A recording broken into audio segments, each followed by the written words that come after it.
Now, I have a ton of respect for Paul Finebaum. He's an icon in our business. He's always been cordial to me, and he was gracious enough to come on with me early in my career before I was really anybody in this business. But when he says that Nick Saban's legacy will be badly hurt if he misses the playoffs for a third straight year, I couldn't disagree more. Now, obviously, Coach Saban wants to go out on a high note, and it's one thing to talk about somebody winning 7 national championships, but it's another when you're talking about someone who has literally transformed the way the sport is coached. Nick Saban, in my opinion, is the greatest college coach of all time in any sport because he dominated during an era where it's the hardest to form a dynasty. This isn't 1954 anymore. He has totally changed the way that coaches operate when taking over major programs as well. He's the king of roster management, which we don't talk about enough in college football. He's one of the best recruiters as a head coach ever, not only in terms of who he signs, but how he evaluates. He opened the floodgates to modern-day coaches being able to exert full control over a program, and he's made more millionaires than the lottery. Shout out to Jay-Z. Now, we aren't just talking about a winner. We are talking about a transformer unlike any we've seen since Optimus Prime helped out Shia LaBeouf. Now, he has revolutionized the game by being one of the few coaches who, when they made it to the top consistently, is still consistently malleable to adjust with the times. For example, he wasn't a huge fan of being a spread-out offense or the hurry-up, no-huddle, or being an offense that takes shots on a regular basis. But he realized he had to adjust with the times, and he brought in new coordinators. Look at Lane Kiffin. Look at Steve Sarkisian. He was willing to adjust. And that's a trait that he does not get enough credit for. We all know how stubborn great coaches can be once they make it to the top. Now, he also has the coaching tree of life when you look at all the disciples he has, manning huge coaching stations around the country. Finebaum then went on to say, it hurts even more when Kirby Smart wins in the same league that Nick Saban is in. To me, that's like saying Ken Griffey's father's legacy is hurt with every home run that Ken Griffey Jr. hits. Now, Saban gave Kirby the blueprint, and Coach Smart has perfected it even more. Saban's legacy is set in stone, and if he doesn't ever reach another college football playoff, that won't change the fact that he is college football's greatest man with the headset, who's paved the way for so many great coaches and turned a powerhouse that once was down on their luck into the machine that it was always supposed to be. Now, Alabama fans are hungry, and they should be. The standard is higher than the front row of a Bob Marley concert in Tuscaloosa. But when it comes to legacy, Saban has the best one we've ever seen, and he isn't done yet. I will tell you a legacy that's getting built by the second. Our friends, okay, over at Carzing, okay? We like to be prepared. Nick Saban, I talk about how, having full control of what's going on, going into something and understanding what you're getting into. If you're in the market to buy a car and you want a scouting report that can lead to a great game plan where you can go in there and have an answer for everything, you need to go to carzing.com/booster today. That's carzing.com/booster. All right, you can skip the guesswork. You can find the best deals near you at Carzing because we all know buying a new car can be stressful. Cohen, we talk about it's one of the biggest purchases that you're going to make, especially if you want to go in there and buy that Lambo, like you did.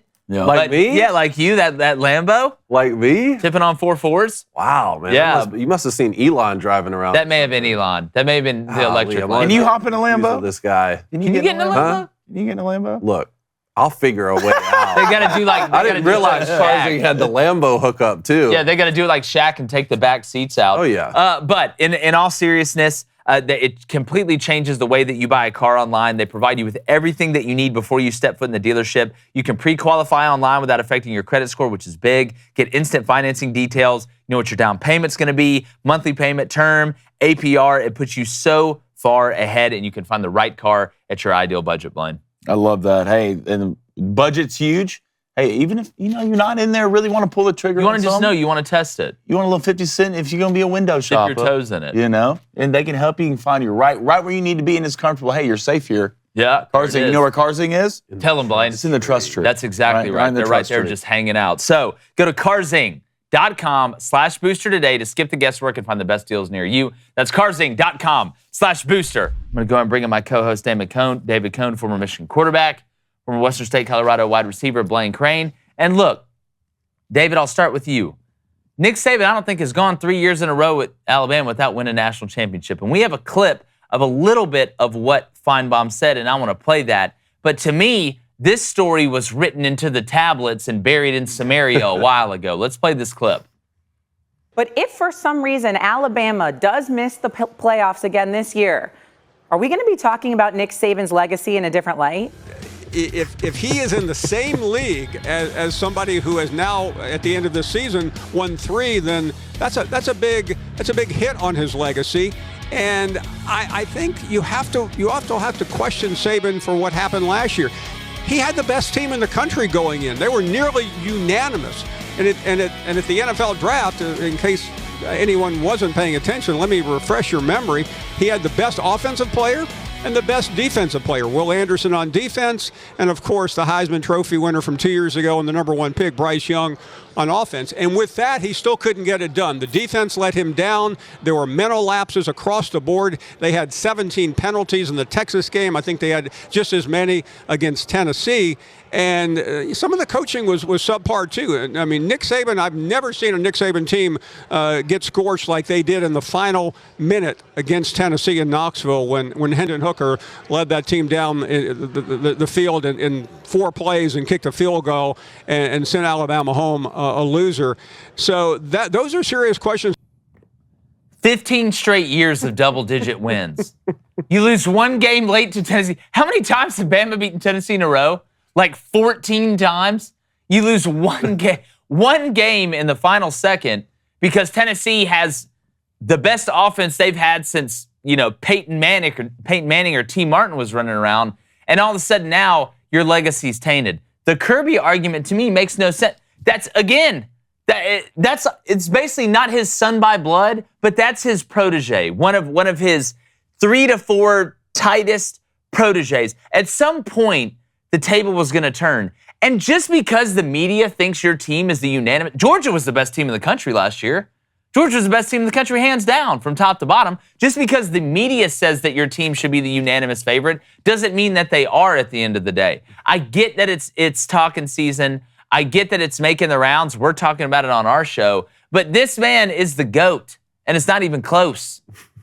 Yeah, I mean, there's not much left to say after that. This is the byproduct of being too good at your job, I guess. Yeah, I don't know. I mean, 15 straight seasons. Since his first year at Alabama, he's never had fewer than double-digit wins. 12, 14, 10, 12, 13, 11, 12, 14, 14, 13, 14, 11, 13, 13, 11. Never more than 3 years in a row without winning a national championship. I mean, that's how high this guy has set the bar. It's like when Tom Brady was just so good when he would throw his first interception during the season, everyone would say, well, this is the Tom Brady downfall.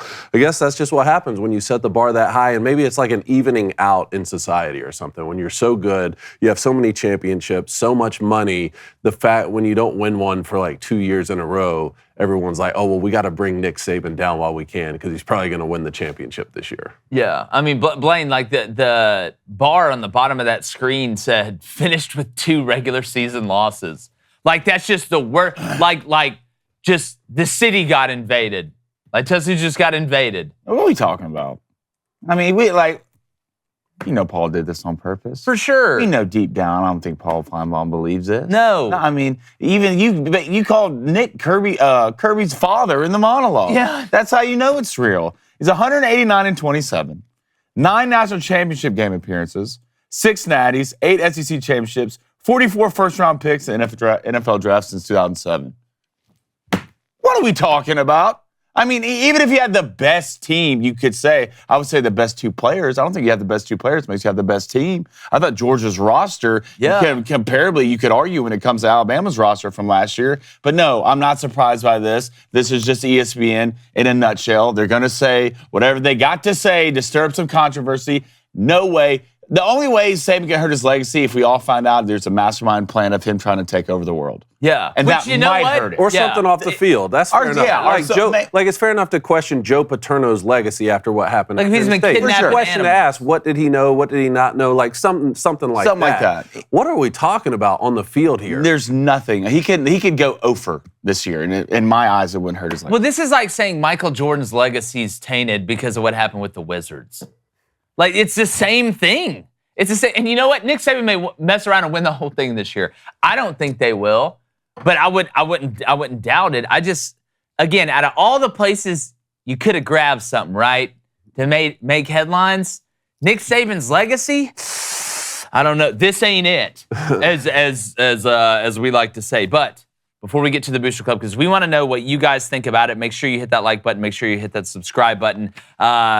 Great day at Media Days yesterday. Excited for day 2. Got Hugh Freeze today. Kirby Smart. One more. I can't remember off the top of my head. Mississippi State. Oh, Zach Arnett. Yep. Excited to see Zach, even though RIP Coach Leach was weird walking in there yesterday without him being there. Hey, YouTube. Thanks for checking us out. If you like the content, hit that subscribe button. Share the show. Hit that like button. And turn that notification bell on. We really appreciate it.